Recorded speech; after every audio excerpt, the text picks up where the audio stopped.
আলহামদুলিল্লাহ। প্রিয় দর্শক, আমি আমার একটি ভুট্টা খেতে মিষ্টি কুমড়া চাষ করেছি। প্রিয় দর্শক, এখানে আমার 12 শতাংশ জায়গা। এই ভুট্টা খেতে আমি প্রতি বছরই ভুট্টার সাথে মিষ্টি কুমড়া চাষ করি। প্রিয় দর্শক, আমি এখন সেই ভুট্টা ক্ষেতের যে মিষ্টি কুমড়া চাষ সেটি এখন আপনাদেরকে দেখাবো। আমি গত বছর অর্থাৎ 2024 সালে এই ক্ষেতে ভুট্টার পাশাপাশি মিষ্টি কুমড়া চাষ করে আমি প্রায় 150-র উপরে মিষ্টি কুমড়া পেয়েছিলাম। কিন্তু এই বছর আমি ওই রকম মিষ্টি কুমড়া আমি আমার এই মাঠে, আমার এই ক্ষেতটিতে ওই রকম মিষ্টি কুমড়া ধরেনি। কেন ধরেনি সেটা ঠিক বুঝতে পারতেছি না। তবে একেবারে যে ধরে নেয় তা না, 2-4টা মিষ্টি কুমড়া ধরেছে। প্রিয় দর্শক, দেখুন সেই আমার ক্ষেতটি।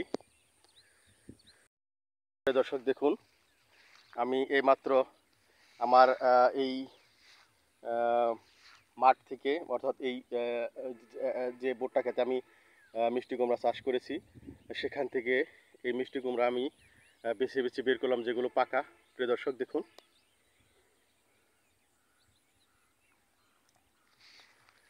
আমি আস্তে আস্তে সামনের দিকে এগিয়ে যাব।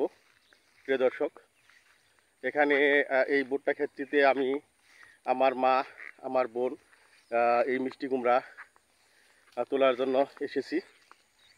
প্রিয় দর্শক,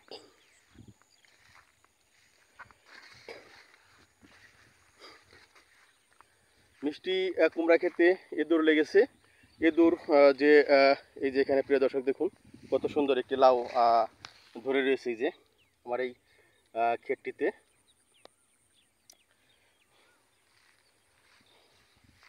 এবং এখানেও একটি মিষ্টি কুমড়া আমি রেখেছি।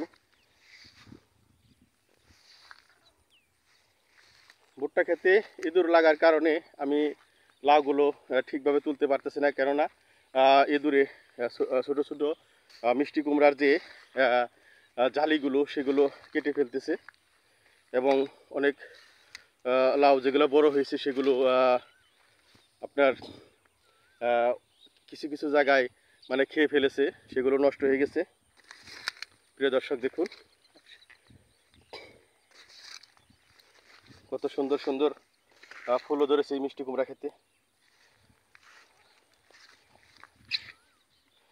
এই মিষ্টি কুমড়া ফুলগুলো বুড়া ভেজে খাওয়া যায়। প্রিয় দর্শক দেখুন সেই আমার মিষ্টি কুমড়া ক্ষেতটি, ওখানে আমার মা মিষ্টি কুমড়া তুলতেছে।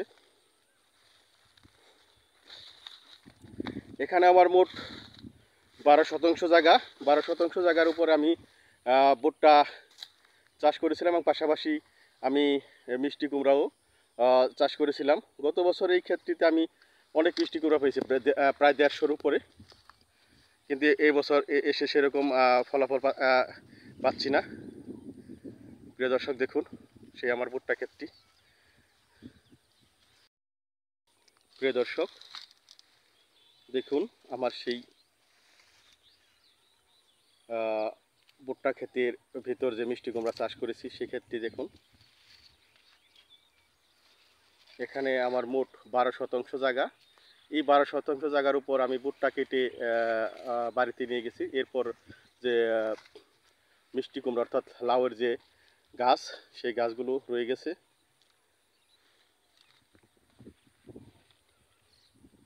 প্রিয় দর্শক, যদি আমার এই ভিডিওটি দেখে আপনাদের ভালো লেগে থাকে তাহলে আমার এই চ্যানেলটিকে সাবস্ক্রাইব করে দিবেন। আমি আবারও কোনো না কোনো এরকম সুন্দর একটি দৃশ্য নিয়ে, সুন্দর একটি জায়গা নিয়ে আপনাদের মাঝে উপস্থিত হব। ততক্ষণ পর্যন্ত আপনারা প্রত্যেকেই ভালো থাকুন, সুস্থ থাকুন। আসসালামু আলাইকুম ওয়া রাহমাতুল্লাহ।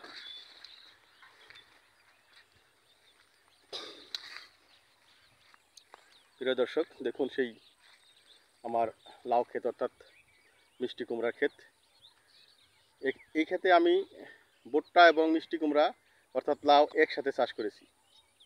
পাশাপাশি ভুট্টা কেটে বাড়িতে নিয়ে গেছি, আর মিষ্টি কুমড়ার গাছগুলো এখন বড় হয়েছে, কিছু কিছু মিষ্টি কুমড়া ধরতেছে, অলরেডি আমি ছিঁড়ে ফেলছি, কিছুক্ষণ আগে আপনাদেরকে দেখেছি।